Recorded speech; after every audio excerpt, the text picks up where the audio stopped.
what matters to Americans? What matters to the 7 million moms across America? What are big resonating issues like physical education in the public school system, petroleum-based dyes out of our food supply, removing black box warnings from female hormone therapy, getting whole foods back into our hospitals and into our public schools? These big issues that are not designed to fix the healthcare system, but to keep people out of the system. Because the truth is, of the $5 trillion that we spend every year on healthcare, which has led us to be the sickest, fattest, most disease-ridden nation in the world. The United States only leads the world in 5 things: morbid obesity, type 2 diabetes, multiple chronic disease in a single biome, infant mortality, and maternal mortality. So spending does not equate to outcomes. It doesn't make any sense. I hear that, I get angry. Yeah, I get angry too. So I'm trying to change it.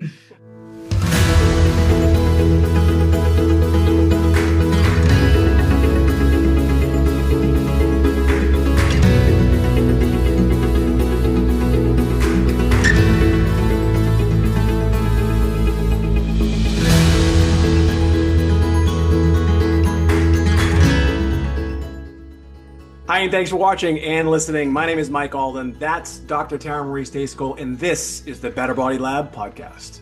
Hey there, the Better Body Lab podcast listeners. We have such a treat for you today. If you have not heard of Gary Brecka, well, this is going to be amazing for you, and we'll also have a talk later about the rock that you're living under. Because Gary is the founder of the Ultimate Human.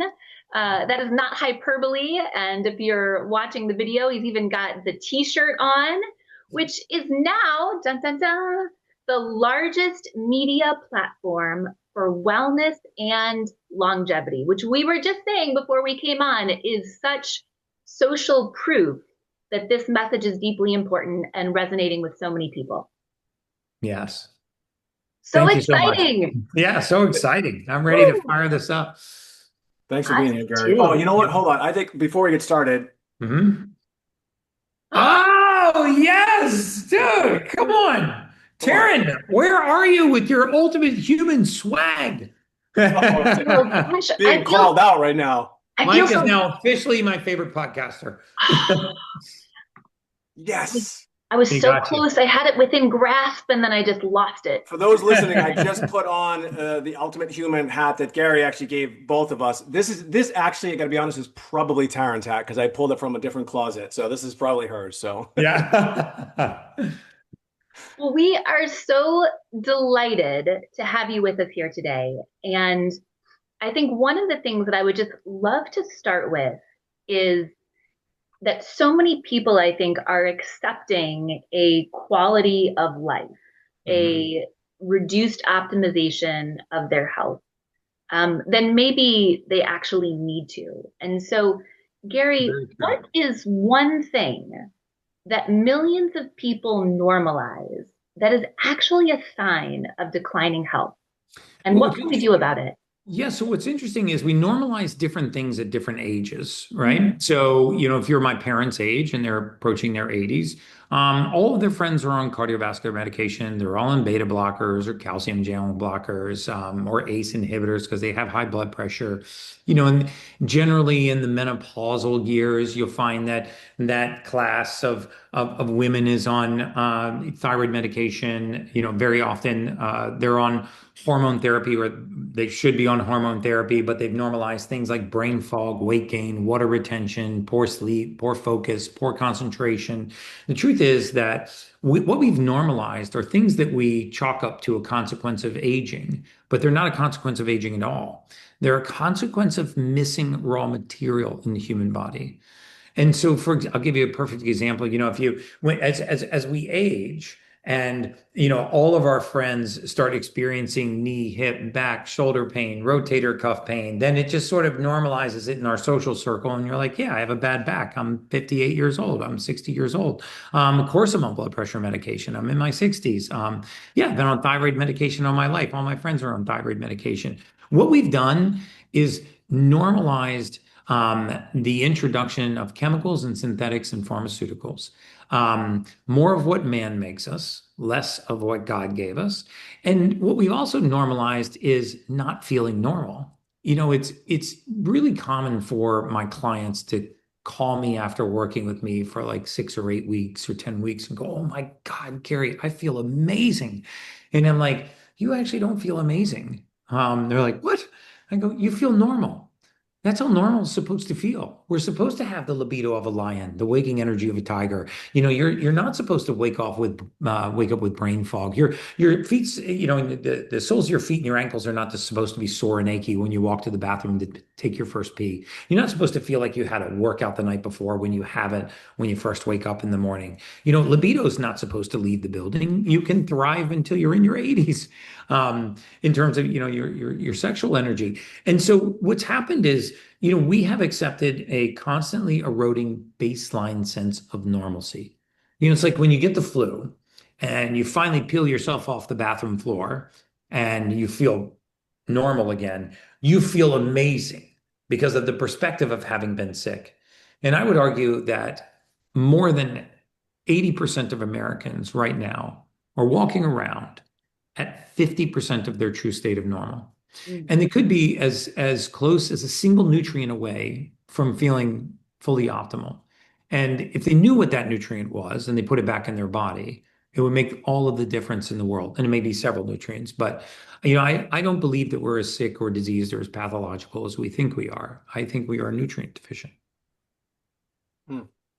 I when I think about the healthcare industry and I'm listening to what you just said, and I think about my own doctors and some of the things that I've gone through as I age, I've heard this before. I've heard people say that our healthcare system in the United States is not a healthcare system. It's more of a sick care system, Hmm. and where we're just given these medications to maybe just kind of maybe mask some of the symptoms that we're going with, that we're dealing with. But in all Hmm. reality, like you're saying, I saw one of your videos recently where you said, "Hey, if you have a headache, Hmm. it's not because, you need some NSAIDs. You Hmm. need nutrients."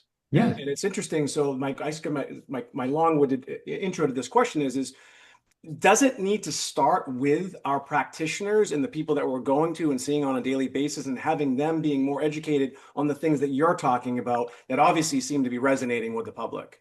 Well, sadly, they're just playing within the system. They're playing with the hand that was dealt to them. I don't think that there's a sinister move by practitioners in any area of medicine to keep people sick or intentionally, keep people unhealthy. But what we've done is we've built an industry around symptom maintenance and disease management. Right. All of the money is in disease management and symptom maintenance. Type 2 diabetes is a $110 billion annual industry alone, just type 2 diabetes. So don't think that there's some meeting going on in some boardroom around America figuring out how we get that 110 billion off the balance sheet. And so we've developed a system for reimbursements, for diagnosis, and for symptom maintenance and disease management. And it's the only system that, licensed clinicians in side of this system can get paid to make a living on. We don't have diagnostic codes for dietary and lifestyle changes. We don't have diagnostic codes for stress management, for breath work, for grounding, for sunlight, for relationship management. And so what we have a healthcare system that is profiting from, the maintenance of disease and the symptom management. And the reason for that is that, we should focus less on trying to fix the bloated healthcare system than we should on trying to keep people out of the system. I sit on Bobby Kennedy's MAHA Action. I'm the chair of MAHA Action, which is this public-private partnership between Health and Human Services and the public sector, to really help message around what matters to Americans, what matters to the 7 million moms across America. What are big resonating issues like physical education in the public school system, petroleum-based dyes out of our food supply, removing black box warnings from female hormone therapy, getting whole foods back into our hospitals and into our public schools. These big issues that are not designed to fix the healthcare system, but to keep people out of the system. Because the truth is, of the 80 or of the $5 trillion that we spend every year on healthcare, which has led us to be the sickest, fattest, most disease-ridden nation in the world. The United States only leads the world in five things: morbid obesity, type 2 diabetes, multiple chronic disease in a single biome, infant mortality and maternal mortality. So spending does not equate to outcomes. It doesn't make any And sense. Like I yeah, hear that, like I get angry thinking yeah, about I get angry too. So I'm trying to change it. it. But it's estimated by Health and Human Services that 85% of all chronic disease is preventable because it starts at the kitchen table, not in the doctor's office. It ends in the doctor's office. That's not where it begins. And I got asked a really interesting question on a stage talk a few months ago. Somebody asked me, they said, Gary, if you were to put the top 50 anti-aging experts in a room, the leading PhDs, MDs, researchers, and you were asked them to agree on one theory of aging, just one, what do you think that would be? And I was like, that's a really good question. I said, I think we would all agree on the theory of immunofatigue, a slow, progressive overwhelming of the immune system. And how does our immune system get overwhelmed? Well, there's stress, there's environmental toxins, there's glyphosate in our food supply, there's heavy metals, parasites, viruses, mold, mycotoxins. There are all of these tiny, this buildup of tiny microtoxicity and an accumulation of chronic stress. And those two things add up to a disaster. They don't kill you instantly, they break you down slowly. When our immune system has lost the capacity to not only defend us from foreign pathogens and invaders, but also to police us, which it does. The immune system spends the vast majority of its time not just protecting us from viruses and bacteria and foreign pathogens, it spends a lot of time policing the internal organization, making sure that cells die on time, which is called autophagy, making sure that cells don't live too long, which is called cellular senescence, making sure that circulating tumor cells, which are healthy cells that have shifted their metabolism, are quickly eliminated so they don't become fertilizers for disease. And so, if we could do anything, it would, in my opinion, it would be to live a life that lowers the toxic load. And by lowering the toxic load and managing stress, you go a long way towards not just extending your lifespan, but your health span. In your opinion, what actually extends life? If you look at all the big data studies, for example, if you look at the big meta-analyses and you look at large data studies, you look at blue zone studies, there's no continuity between diets. There's no argument for dogmatic dieting, meaning it's not dogmatic dieting that extends life. It's not carnivore, keto, paleo, pescatarian, vegan, vegetarian, raw food. What extends life is the absence of processed food. What extends life is making mobility non-negotiable, meaning exercise non-negotiable. And what extends life is having a strong sense of community and connection, a strong sense of purpose. I mean, we lack connection. And we knew, for example, when I was in mortality science, we knew that the most devastating thing to a human being that would cut their life expectancy in half at any age was to put them in isolation. Isolation is one of the most damaging things to our neurophysiology, to our mood, our mental state, our emotional state. And everyone is familiar with this because we know somebody or have had a family member that's passed away of broken heart syndrome.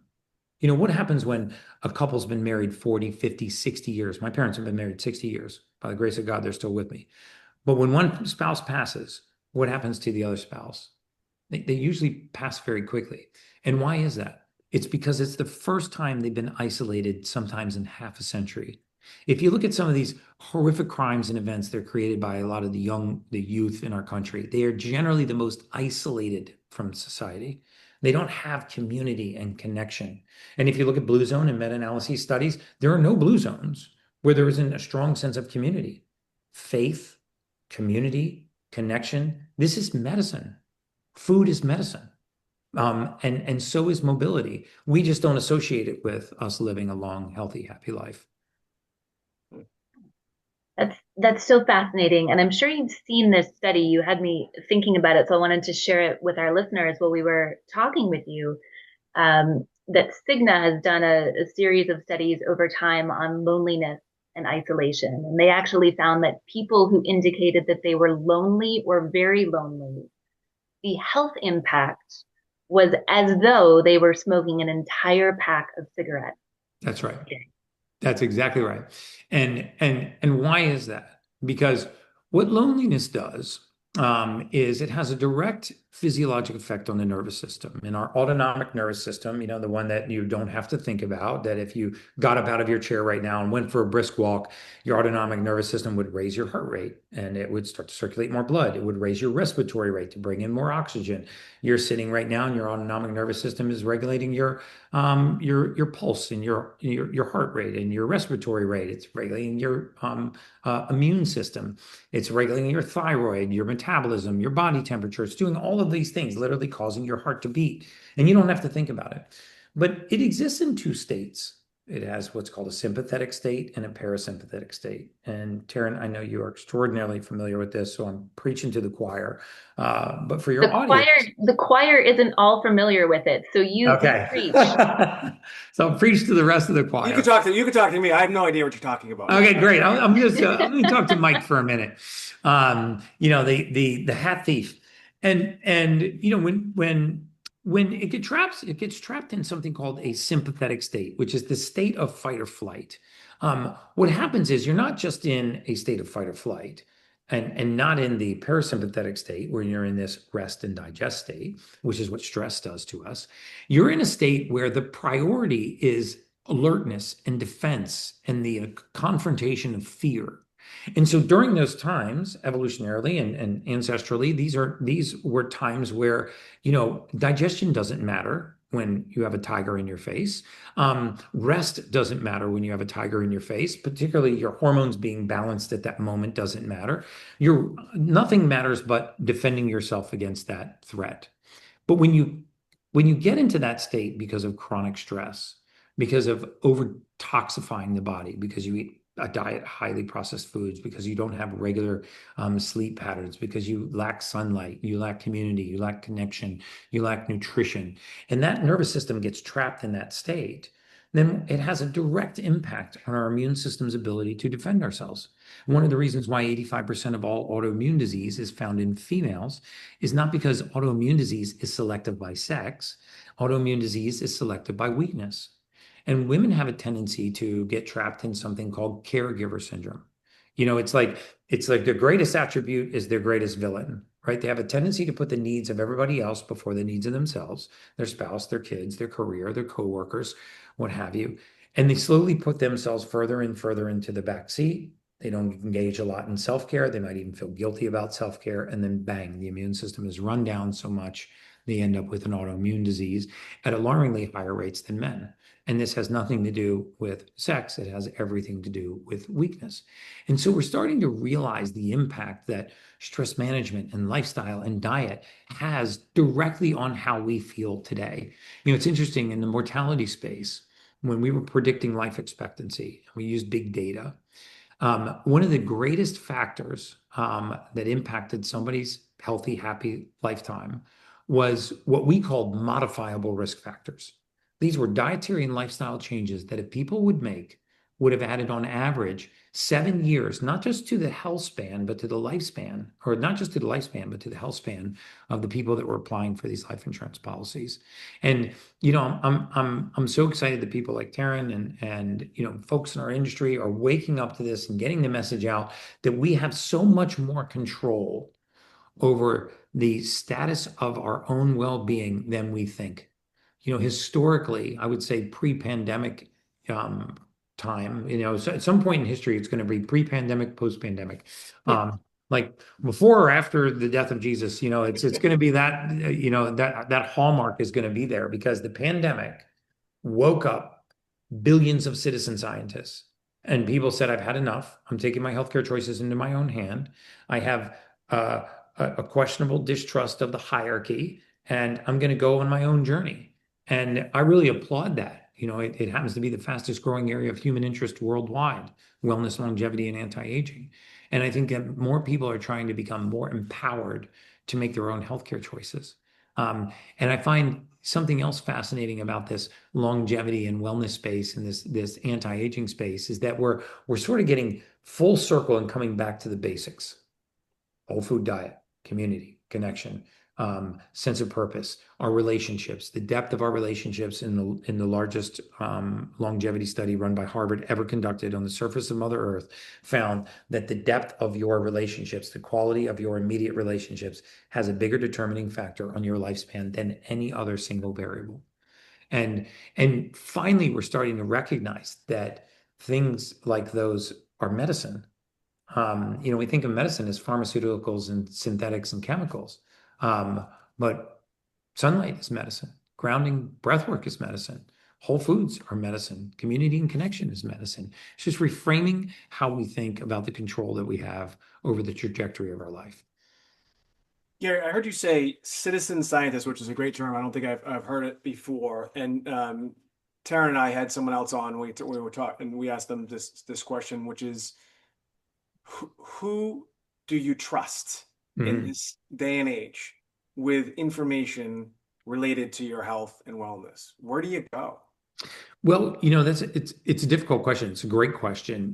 I think that, myself on my platform, for example, our sole intention and the orientation of my entire team is to first give without the expectation of receipt.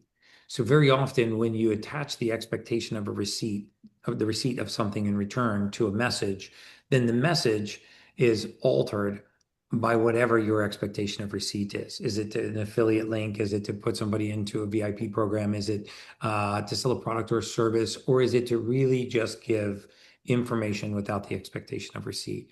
So always looking now, in full disclosure, I have a peptide company, I have a supplement company, I have a red light bed company. I sell all of those devices. I recommend supplements very commonly that I have an affiliation with.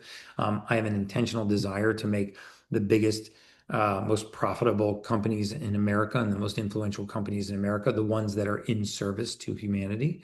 But I think also if you know anything about these sources, like what would happen if you were to follow them for a day? Would they be taking the supplements that they purport to take? What do they look like physiologically? Do they look like they take care of themselves? They say never trust a skinny chef. I don't know if that's a truthful statement or not. You want your chef to be nice and plump because he better like his food.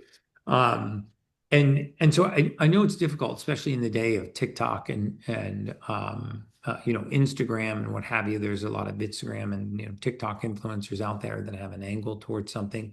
Um, Credentialing is important. I'm not a physician. I'm not licensed to practice medicine. I have all the respect in the world for the people who are. But also, I find that the people that you can trust, and I've found this over hundreds and hundreds of interviews on my podcast, are people that have solved a big problem in their life.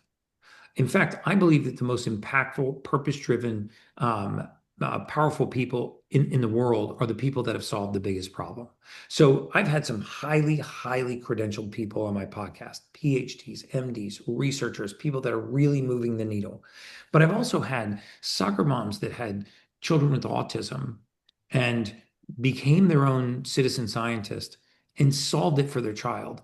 And now they're one of the most impactful people in the world. I know people with no credentials that had glioblastomas. And as they stared down certain death, they went on a journey because they couldn't find the answers that they wanted in the modern healthcare system to fix that. I know people that have cured Lyme disease. I know people that have overcome drug and alcohol addiction. So very often what happens is people turn their pain into their purpose.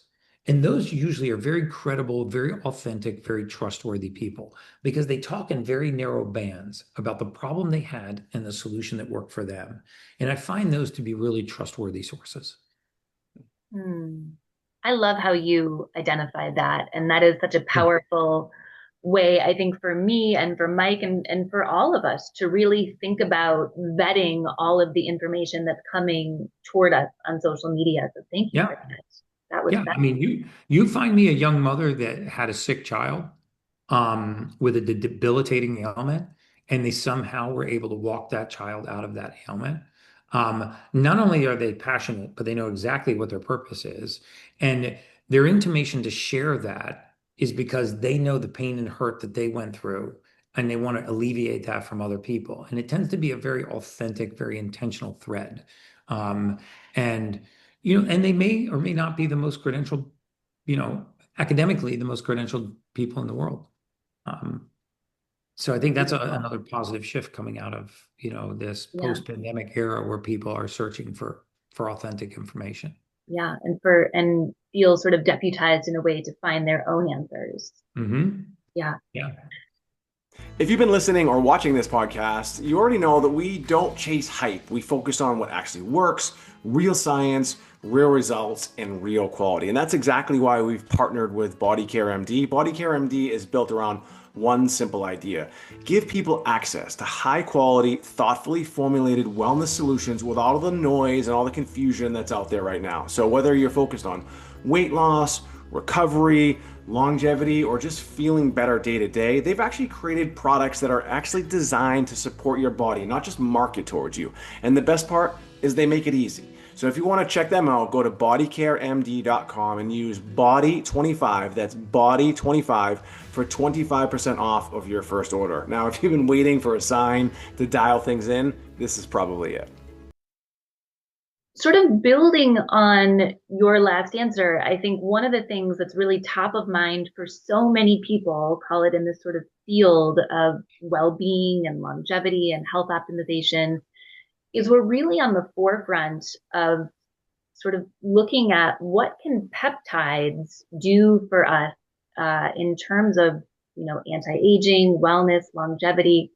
Not everyone knows even what a peptide is. Sure. And so I'd love for you to sort of break that down for us. And Yeah. Gary, we also know that you have very much been on the forefront of sort of what is evolving here in the United States Oh, yeah. relative to how we're thinking about research peptides. And so we'd love to hear from you around how you feel like that area of our well-being and longevity is evolving and how we might think about research peptides going forward Hmm. as something that can augment and support our health.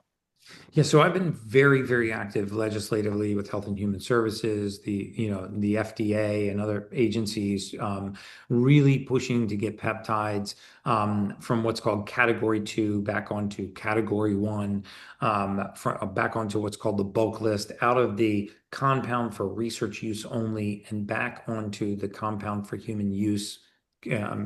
List. And the reason for that is the following. Peptides are not new, they're not novel, and they're not like something that somebody cooked up in their garage. The vast majority of peptides we make endogenously in our body. So, for example, insulin is a peptide. GHKCU, the copper peptide that you see all online, is a peptide made by the human body. GLP-1s, the trillion-dollar industry that we have in GLP-1s, tirzepatide, semaglutide, retatrutide, are peptides. So peptides are not new, they're not novel. They're something that our body actually manufactures endogenously in most cases. Peptides are also amino acid analogs. They are chains of amino acids. What's important about a compound being a sequence of amino acids is that it falls into the category of something we call metabolites, meaning the body recognizes them. It has enzymes to break them down and can eliminate the waste. It's just like we would take a piece of protein into the body, like a piece of chicken. We would metabolize that into amino acids. Then those amino acids would go build structures in the body. It would build collagen, elastin, fibrin, muscle, natural killer cells. All of these structures built from amino acids. Well, amino acids, when you assemble them into certain sequences, also become signaling molecules. So, for example, when you assemble amino acids into a certain sequence called the GLP-1, it signals that you're satiated. When you assemble amino acids into a certain sequence called insulin, it helps us move glucose into our cells. And so assembling these amino acids into certain chains sends certain signals to the body. What we've been able to do is synthesize those amino acids so we can decide what signal do we want to send. So, for example, let's say that you have tissue or a wound in your body. You're walking down the street, you stepped off a curb, and you twisted your right ankle. Well, how does your body know to heal the right ankle and leave the left ankle alone? Well, there's a process in the body when you have a ligament or a tendon and it gets injured that begins signaling into the bloodstream that it's injured. It's called fibroblasts. And what happens is a platelet that's cruising by in the bloodstream, minding its own business, hears that signal and it bursts and it drops off growth factors and the ligament starts to heal. So this is a naturally occurring process in the human body. There are peptides like BPC-157, for example, that will find that location of injury and amplify that signal. And why is that important? Because if I amplify the signal, I recruit more platelets. If I recruit more platelets, I heal faster. So I can actually borrow time from my future and heal at a much more accelerated rate. Things like BPC-157 are gastric peptides. They're actually synthesized from gastric juice. Love your cat. I just had the tail come right up in the screen. I love it. I This saw is such you an not. amazing Did you see him, explanation. I Mike? was The like, nonchalant, like. If you're listening, you're gonna have to He goes, come to this point and watch and see what happened with the Maine Coon cat. that yeah, was so suave, Karen. this is biohacker Bluebell. Oh, there's just. She's huge. All right, she's So great. beautiful. So I'm an enormous fan of peptides because it's usually signaling the body to do something that it already does. And so what we've done is we've isolated these amino acid sequences and we use them to effectuate different outcomes we want in the body. So if we want to raise our growth hormone production, there are growth hormone peptides, not growth hormone, that signal to the pituitary to produce more growth hormone. If we want to heal and seal or accelerate tissue and wound repair, there are peptides like BPC-157 and TB500 that will accelerate tissue and wound repair. If we want to have deeper, more prolonged sleep, better REM and deep phases of sleep, you can use deep sleep inducing peptides. And so peptides are multifaceted. They're signaling molecules. They're amino acid chains. The body recognizes them, very often makes them on its own, and we can break them down and we can eliminate the waste. Now, if we talk about where peptides are going, I think they're going in a very positive direction. When they come back onto category 1 and they're compounded by licensed compound pharmacies, you're going to find that they move back into the standard of care. They fall under what's called the scope of practice for physicians. You'll find that primary care physicians are less reluctant to prescribe peptides that were research use only that are now compounded for human use. And you'll also see an erosion of what I would call the black market of peptides, which is right now a lot of these are imported from China, Pakistan, Mexico, India, and there's not a lot of regulation, if any, around those peptides. And there have been a lot of articles recently about peptides being sent to third-party labs for testing and finding heavy metals, endotoxins, rice flour, and very, very, very little of the peptide. What's good about the FDA's current position and Health and Human Services' current position about regulating these is that you will be able to get these, and you can now, through licensed compound pharmacies. So you have a patient with a clinician in between them and the compound pharmacy. And then you have a compound pharmacy between the physician and the peptide, guaranteeing things like stability, sterility, and potency. So at least you know what you're getting. Somebody tells you how to mix it. Somebody tells you how to dose it. How long do you take it? Are you 5 days on and 2 days off? Do you take it for 6 months and stop? Do you take it indefinitely? And that's the chain of custody that we need for peptides to thrive and have the real impact that they can have. We need the regulatory environment to come in and secure this chain of custody for patients that are interested in peptides. If you went to my website, for example, and looked at the peptides that I have on there, you can't just buy it off the website. You'd have to open a telehealth consult, talk to a licensed practitioner, and then it would drop into your cart. And that sets up a chain of custody that's, I think, really good for the scaling of peptides and for consumer access. So I'm really bullish on peptides.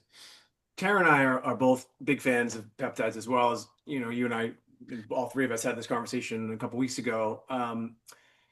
And you're talking about BPC 157. I have a good friend. I actually have had some positive experiences with BPC 157. I tore my rotator cuff.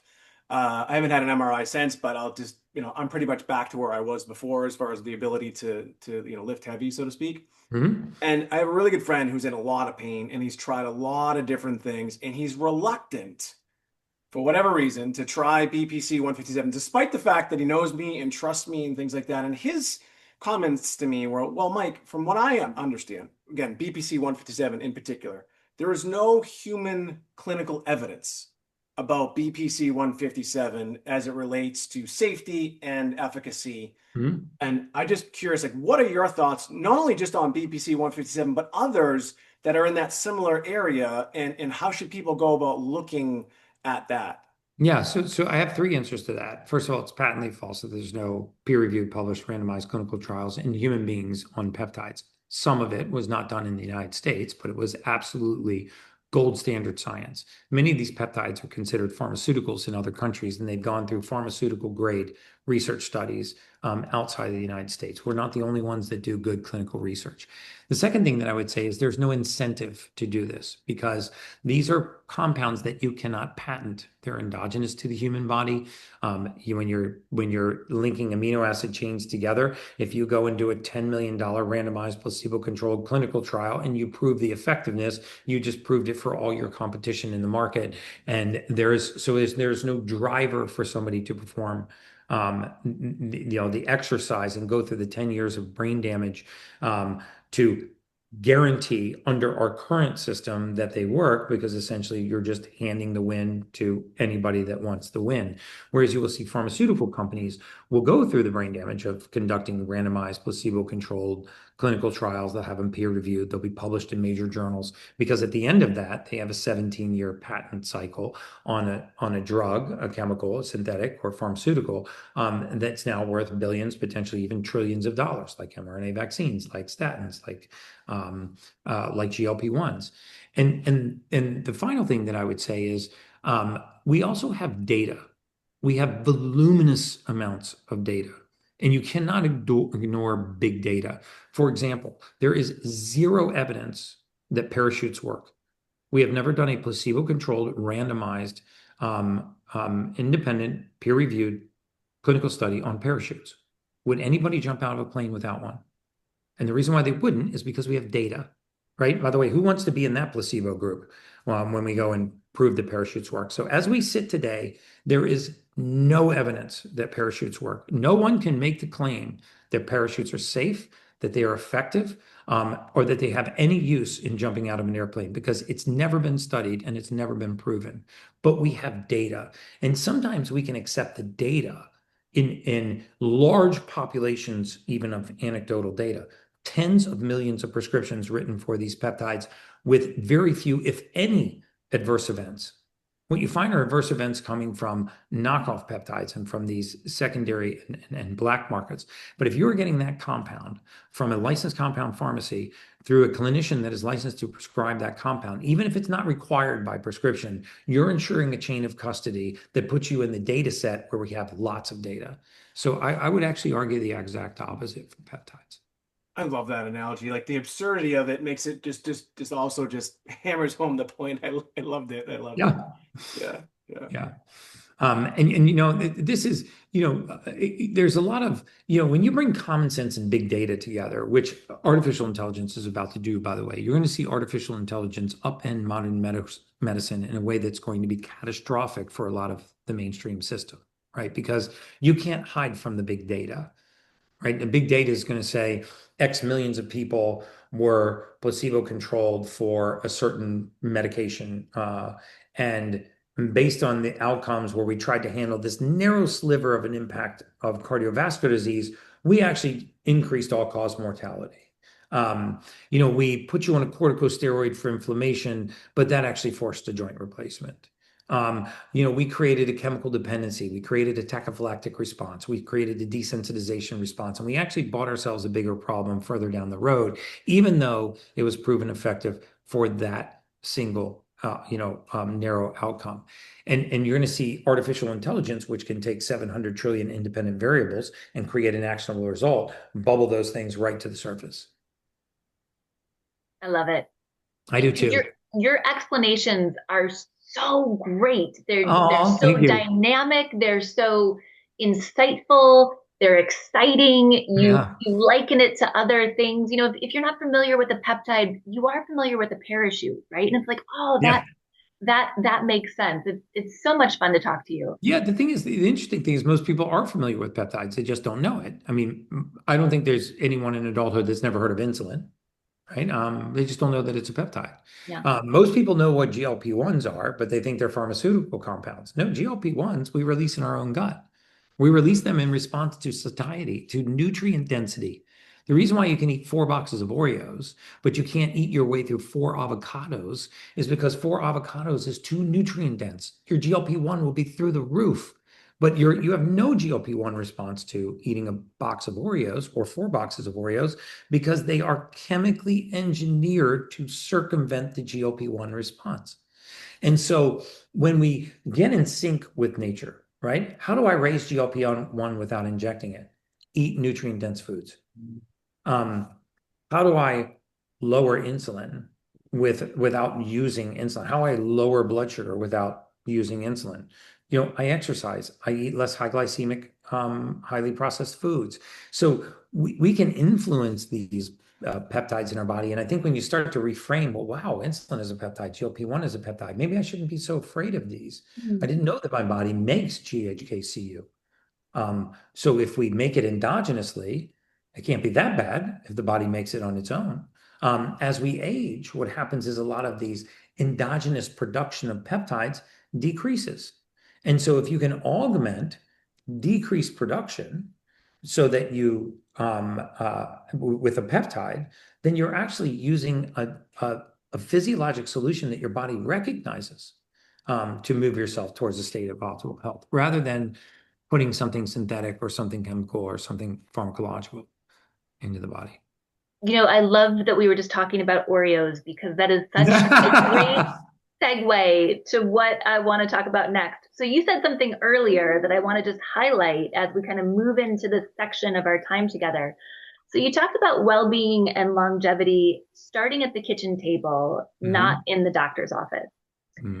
And so we'd like to play, I don't know, we could call it a little game called How Bad Is This For You? Okay. Okay, so I have some things in a bag down here that you have not seen yet. Okay. They may or may not have come from our kitchen cabinet, depending on how bad it is. Okay. You can either confirm if it's really or bad, deny. I'll take responsibility for it. That's right. That's right. So I'm going to hold it up, and then I'd love for you to tell us, like, is this bad for us? How bad is it? And if it is bad, maybe give us like a substitution that we can think about to do something better. Yeah. Sharon, for those listening, you're gonna have to say what it is, though. If you're not not watching right now, yeah. So yeah. All right. Let's start with. I don't know what it is either. I'm nervous. All right. Yeah, your fingerprints might be on it, Mike. Let's start with this. This is in a lot of people's households. All right. We've got a little packet of Cheez-Its here. Okay. One of my favorites. So we know whose it is now. So Cheez-Its, if you read the first few lines of the ingredients on there, it's going to say fortified or enriched. It's going to say fortified whole wheat or enriched bleached white flour. So the word fortified or enriched means it is sprayed with a chemical called folic acid. Now, we've been led to believe that folic acid is a natural vitamin, vitamin B9. It's not. We make it in a laboratory. You cannot find folic acid anywhere on the surface of the earth. It does not exist naturally in nature. Folic acid and folate, which you find in green leafy vegetables, are very, very different. So when you have fortified or enriched foods like Cheez-Its, and you are one of the 46% of the population that has a gene mutation called MTHFR, which 46% of your listeners have, you can't process the folic acid in that snack. And so what happens when you can't process that snack? What happens is the folic acid level rises, and your need for something called methylfolate, which is what it would become, drops. Your need for methylfolate also rises. So folic acid skyrockets, and you actually need the broken down byproduct. So I would prefer, if you're going to eat crackers or potato chips, that you get the non-fortified, non-enriched versions. So if you like Doritos and Cheez-Its, try something called masa chips. Masa chips are non-GMO corn fried in grass-fed beef tallow, and they add sea salt. Non-GMO corn, tallow, sea salt, that's it. versus monosodium glutamate, which is MSG, versus fortified or enriched ingredients, which are highly, highly processed ingredients. That is a gut disruptor, and it is also a mood disruptor.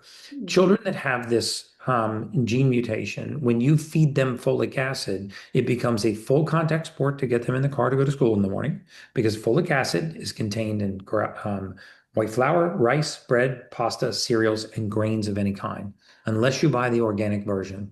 So kids wake up in the morning, they have this gene mutation, and what do we feed them? Pop-Tarts, bagels, breads, cereals, grains, Cheez-Its. And as soon as that goes into their body, their behavior takes a nosedive. And we wonder why it's a full contact sport to get them in the car to go to school in the morning. Then when they get to school, they don't pay attention. They don't follow directions. They don't complete assignments. They're disruptive. And now we need to bring in the Adderall to control the behavior. When the truth is, it could be the food that's leading to that condition. And that's one of those that stimulates that response. That's great. I love that connection too between what's happening physiologically and then how that's manifested in terms of behavior, ability to pay attention. Yeah. It's really powerful. Yes. All right, here's our next one. Okay. Also still nervous. All right, here's something. Mike's 0-1 right now. I want to be clear, those are not mine, but I have had multiple bags of those. But anyway. All right, here's something. This is called monk fruit in the raw. It's advertised as being plant-based, 0 calories, and keto certified. What you want to make sure of, monk fruit, I'm a huge fan of. It's actually a sugar derivative, but monk fruit, I'm a big fan of. You want to make sure that it's not monk fruit with erythritol. So actually look at the back label. I bet that one has erythritol. You are correct, sir. I was correct. See? So if you just get raw monk fruit, excellent. It's great for you. I'm a huge, huge fan of monk fruit, tempeh, allulose. Those, if you want to call them artificial sweeteners, they're not actually artificial sweeteners. They are intensely sweet, plant-based sweeteners. So tempeh, for example, is 2,000 times sweeter than sugar. So you only need a very small amount of it to create the same sweet taste. It comes from a tempeh fruit in Africa. So monk fruit, I'm a big fan of. Just monk fruit without erythritol. So basically, you take something good, you mix it with something bad, and you advertise something good. Notice they don't put foot forward on the label that says monk fruit with erythritol. Erythritol was correlated to an increased risk of cardiovascular events. And the jury's still really out on erythritol, but I think the jury's in on monk fruit. So raw monk fruit, excellent way to go for an artificial sweetener. Can I ask you a follow up to this one? I know we don't have a lot more time, but what about stevia? Because I'm a huge fan of stevia. It's natural. I actually bring it with me. I'm pretty sure actually when I was at your house, I had it with me just in case we were gonna have coffee. Raw stevia I'm also a fan of. But stevia they'll infiltrate with other artificial sweeteners too. So if it's raw stevia, great. Raw monk fruit, excellent. Allulose, excellent. Tempeh fruit, excellent. Tempeh sweetener is excellent. Okay. All this. All right, let's do maybe one more. Okay. All right. My heart's racing. I already know, actually, Mike told me when we were talking about doing this, he was like, Gary hates this. Gary hates this. Did I say that? I don't recall. But... You did. Okay. You did. Without further ado. Oh, I know what's coming. Celsius. Oh, so Celsius. So Celsius is not all that bad. What's bad is the ingredient cyanocobalamin. So cyanocobalamin is a cyanide-based version of B12. So cobalamin, it's B12, vitamin B12. Vitamin B12 is a metal. It is the cobalt metal. When you put the cobalt metal into the body, it's called cobalamin, and it's a necessary light metal in the human body, just like zinc and magnesium. There are 4 forms of B12: adenosylcobalamin, hydroxycobalamin, methylcobalamin, and then one we make synthetically called cyanocobalamin. Cyanocobalamin is useless in the body until your body converts it to methylcobalamin. So you can actually get B12 in the methylated form. And what this does is it doesn't require the body to break it down. The question is, what does the word cyano in the word cyanocobalamin come from? Cyano is short for hydrogen cyanide. So you know what else we use hydrogen cyanide in? Chemical weapons. We use it, and in fact, if you were to go to the National Library of Medicine at the National Institute of Health, cyanocobalamin, Which looks um, like you're doing right now. and yeah, and I was going to share my screen with you. Um, if you went to the National Institute of Health at the National Library of Medicine and you looked up what cyanocobalamin is, you could actually, I wonder if I could, I wonder if I could share my screen. We'll talk through this out loud. Is that possible? I think Um, Taryn, you'd have to give him permission. I'm working on that right now. I'm sending you a request. All Um, right. or your user can do it at home. Okay, I Never just hurts to have that. accepted that request. Okay, all right. Okay. This is exciting for those that are listening. We're about to share screens. Yeah. So I'm going to share my screen here. Um, let's share it. And we're going to look at, I'm gonna take a sip of coffee. I think it's okay. yeah, I love coffee. Okay. Can you see my screen? Mm-hmm. Yes, we So can. I'm at the National Library of Medicine at the National Institute of Health. I'm on what's called their PubChem website. You can look up any ingredient on here. And I'm looking at the compound cyanocobalamin. And I'm asking myself, what is this made from? What are its component compounds? Well, the cobalt metal, that's good. That's actually the light metal that we need in the body. And then it has this thing called cyano. What is that? Oh, that is hydrogen cyanide. What is hydrogen cyanide used for? Oh, it's a flammable, acute toxic environmental hazard. What else do we use hydrogen cyanide in? Well, hydrogen cyanide is used in a number of industries. Cyanide is extremely toxic Our to breathe. exhaust. Yeah, our exhaust. Hydrogen cyanide is a highly toxic conjugate acid of cyanide that is used as a chemical weapon agent. So that's not me making that up. That is the National Institute of Health at the National Library of Medicine. So when you look at component compounds like this, you say, do I really want to put hydrogen cyanide in my body that we use as a chemical weapon agent that we find in car exhaust? Do I want to intentionally put that in there? In fact, when they are transporting this compound, they have to have a hazmat transportation license. They have to use hazardous materials protective wear to handle it. And it is a flammable, acute, toxic environmental hazard. So that's why my preference is So, not. so you could see why that I said that I mean, I guess it was a strong statement, but I did say that. I did say that you definitely are not a fan of Celsius. You know what, though? You know what it was? And I just, behind the wall here is that I definitely saw a video of you on stage. Someone used it and, probably actually isolated it, Yeah. and you didn't have the full explanation, Now, in of it. Yeah. Celsius's defense, Yeah. I will say in Celsius' defense, they get theirs from bacterial fermentation, which is a much safer way to create this conjugate hydrogen, I mean, this cyanocobalamin. The vast majority of these are not conjugated that way. I've actually talked to their team about this, and I was impressed with the way that they conjugated it. In my opinion, I'm not a fan of cyanocobalamin. It's not that I'm not a fan of Celsius. You can safely drink Celsius. There's not enough hydrogen cyanide in there to cause a physiologic reaction. But people will say things like um, the dosage determines the poison.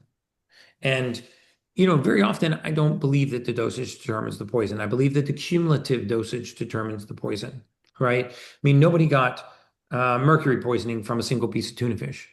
What they got was mercury poisoning from the accumulation of micro amounts of mercury over a prolonged period of time, right? So, nobody finally had a massive cardiac event from a single dietary item. What happened was they ate these dietary items over prolonged periods of time, and eventually the accumulation, was something that caused them a problem. And so I don't like to attack brands. Celsius has done a good job of conjugating this from from bacterial fermentation, but I'm not a fan of cyanocobalamin. I can understand why. All right. Yeah. I think this is going to be our final question. Okay, great. You asked me this question when we did our interview a couple weeks ago for the Ultimate Human podcast. And I thought it was such a great question. And I wanted to know your answer. So, Gary, what does it mean to be an ultimate human? To me, to be an ultimate human, it means that you are blessed enough to have aligned God's purpose with your passion. Because if you want to talk about the most impactful people in the world, these are people that have aligned God's purpose with their passion. Every one of us was given a God-given talent. Maybe it's your communication style. Maybe it's that you're very nurturing. Maybe it's that you're great at math. And when you exploit that talent in a way that serves your purpose, God's purpose for you, which I think is to be in service to other people. I think that we all want to live a life of significance, but when you live a life of service, it doesn't mean you're not significant. We often tie success to socioeconomic status, but you can tie it to also being in service. My father told me years ago, and I only recently understood what he meant. My dad, Captain John Brecka, he said, if you really want to shrink your problems, grow your purpose. And for like 20 years, I didn't understand what he meant. But it's probably the most impactful thing that anyone's told me. So I think being an ultimate human is aligning God's purpose for you with your passion. That's absolutely beautiful. A mic drop right there. That's Incredible. I always worried what I would say when someone asked me that question. Then you asked me it. That's how that. Wait, no one's ever asked you before? No one's ever asked me that question. No. I've asked hundreds of other people that question. Yes, and you I've have. Amazing answers. That's why I said there's no right or wrong answer. Yeah. And I walked away thinking, like, I wonder how Gary would answer this question. Well, now you know. Happy to know. Well, this has been absolutely amazing. I feel so uplifted and inspired. I also feel like I learned so much from you during this conversation. I feel equipped to live an even healthier lifestyle that ultimately leads to greater well-being and longevity. I mean, this has just been incredible. Thank you so much. I mean, that means a lot to me, and I'm inspired by your journey too. I've really enjoyed our podcast, excited about your book.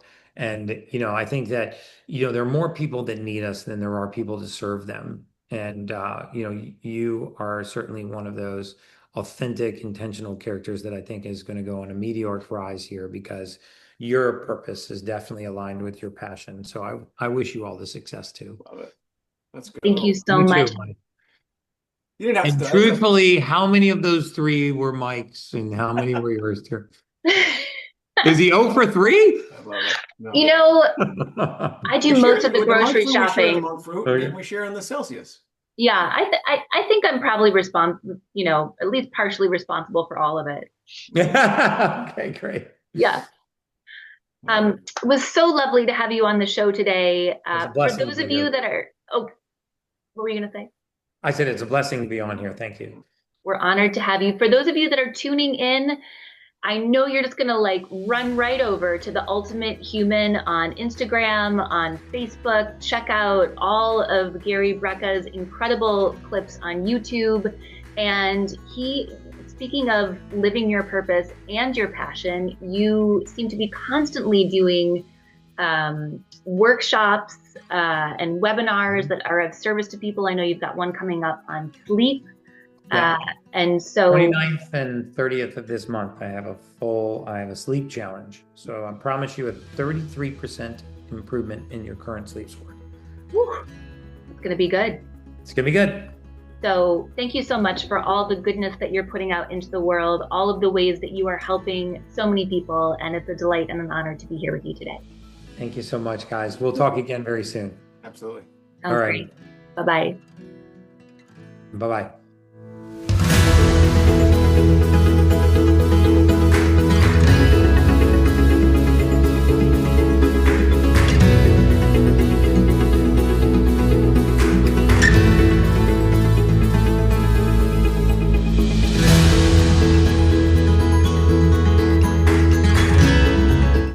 If you've been listening or watching this podcast, you already know that we don't chase hype. We focus on what actually works, real science, real results, and real quality. And that's exactly why we've partnered with Body Care MD. Body Care MD is built around one simple idea: give people access to high quality, thoughtfully formulated wellness solutions with all of the noise and all the confusion that's out there right now. So whether you're focused on weight loss, recovery, longevity, or just feeling better day to day, they've actually created products that are actually designed to support your body, not just market towards you. And the best part is they make it easy.